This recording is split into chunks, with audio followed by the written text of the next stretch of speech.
Hey guys, welcome back to one more mill blog. ఈ రోజు ఏంటంటే నేను ఒక స్టోరీ విన్నానండి. ఇది నాకు చాలా హార్ట్కి టచ్ అయింది. సో దీన్ని నేను మీతో షేర్ చేసుకుందాం అనుకున్నాను. అది ఎలా అంటే ఇప్పుడు ఒక మాస్టర్ ఉంటారు, స్టూడెంట్స్ ఉంటారు. సో నేను ఇప్పుడు మాస్టర్ను చూస్తున్న, మీరు స్టూడెంట్స్ అనుకుందాం. 2 minutes అనుకుంటే ఇప్పుడు నేను ఇది ఒక 20 రూపీస్ నోట్ అండి. ఇది 20 రూపీస్ నోట్ కదా. ఇప్పుడు ఈ 20 రూపీస్ నోట్ ఎవరికి కావాలని మిమ్మల్ని అడిగాను అనుకోండి, మీరు అందరూ చేతులు పైకి ఎత్తుతారు, ఎందుకంటే 20 రూపీస్ కాబట్టి. సో తర్వాత దీన్ని ఇలా చేస్తాను, నలిపేసినాక నేను అడుగుతున్నాను స్టూడెంట్స్ని, మీకు ఎవరికి కావాలి నోట్ అంటే అందరు పైకెత్తుతారు చేతులు, నాకు కావాలని.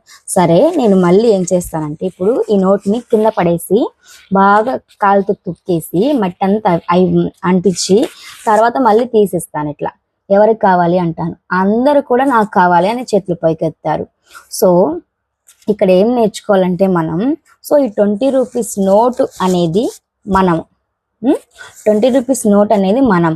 సో ఇక్కడ ఈ 20 రూపీస్ నలిపినా అందరు కావాలంటున్నారు, కింద పడేసి తొక్కినా కూడా అందరు కావాలంటున్నారు. అదేవిధంగా మట్టి పూసి మొత్తం గలీజ్గా చేసినా కూడా 20 రూపీస్ కావాలంటున్నారు. ఎందుకు కావాలంటున్నారు? సో 20 రూపీస్ అనేది వాల్యూ, చాలా విలువ కలిగింది కదా.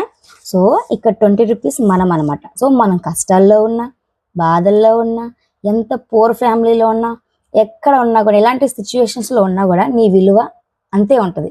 సో నీ సిచ్యువేషన్స్ బ్యాడ్ ఉన్నాయి కానీ నువ్వు బ్యాడ్ లేవు, అది అర్థం చేసుకుని, సో నిన్ను నువ్వు బ్యాడ్ చేసుకోకుండా లైఫ్లో ఎటువంటి సిచ్యువేషన్ వచ్చినా కూడా ఓకే, బ్యాడ్ సిచ్యువేషన్ వచ్చింది, దీన్ని నేను ఎదుర్కోవాలి అని ఒక థాట్ తెచ్చుకొని నీ విలువను తగ్గించుకోకుండా నీ విలువను ఇంకా పెంచుకొని ముందుకు వెళ్తావా అని ఆశిస్తున్నాను.